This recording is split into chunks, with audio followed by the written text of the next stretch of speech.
Tremendous news, Colts fans. Your football team is coming back this Sunday.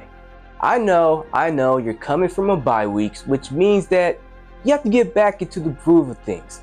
Just like the Colts, who are currently preparing for the biggest game of the season against the Chiefs. Let's prepare for this game by recapping the Colts season from weeks 1 to 5.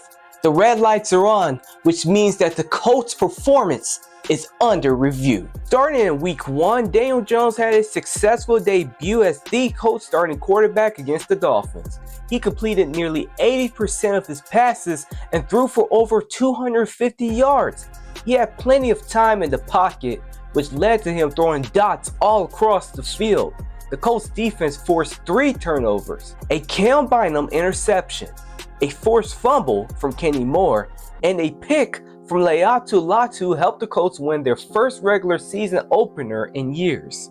The next game was against the Broncos, and the Colts defense did not dominate like they did the previous week.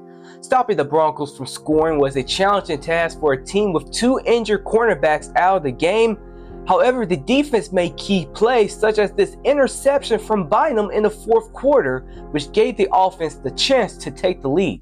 The takeaway was followed by a huge 69-yard run by Jonathan Taylor. Another, always off to the races. A foot races for 10. Here comes Hufanga. There goes Taylor. This led to Spencer Schrader kicking the field goal and cutting the deficit to 2 points. Later in the game, Schrader missed the game-winning field goal, but wait, a penalty was called on the Broncos for leverage.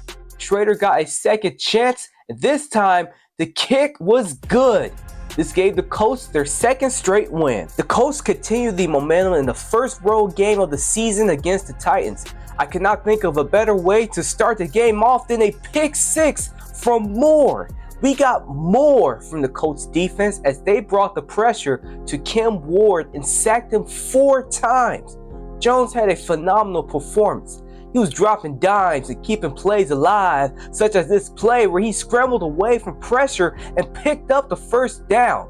Taylor was a force on the ground as the defense had trouble tackling him, especially on this 46-yard touchdown run. Taylor's 3 touchdowns kept the Colts streak alive. In week 4, the Colts faced off against a tough NFC opponent, the Rams. Rams wide receiver Puka Nacua was an absolute killer as he kept getting wide open and collecting yards. However, just like previous weeks, the Colts defense had some much needed stops against a red-hot offense, such as this forced fumble early in the fourth quarter. This was a matchup where a few mistakes cost the Colts a game they should have won, like this A.D. Mitchell drop at the goal line. The Colts were missing 1 man on the field for this play where Tutu Atwell was by himself and scored a game-winning 88-yard touchdown. This Jones interception put the nail in the coffin for the Colts' undefeated streak. The following week, the Colts bounced back from their heartbreaking loss with a decisive victory against the Raiders. The Colts defense raided the pocket and sacked Geno Smith 4 times. We saw an unbelievable play where Stewart tipped the pass and Latu picked it off. The defense held the Raiders to only 6 points. The offense, on the other hand, dropped 40 points. A lot of those points came from Taylor's touchdown runs, which happened not once or twice, but 3 times. You cannot leave out the special teams as Segun Alubi blocked the punt. The Colts took care of business on all sides of the ball. After further review, the rule in the field stands as exceptional. The Colts had a tremendous start to the season. Yes, they had 1 loss against a playoff contender, but the fact that they could have won that game shows how much potential this team has. Did the Colts continue their momentum from week 6 to 10?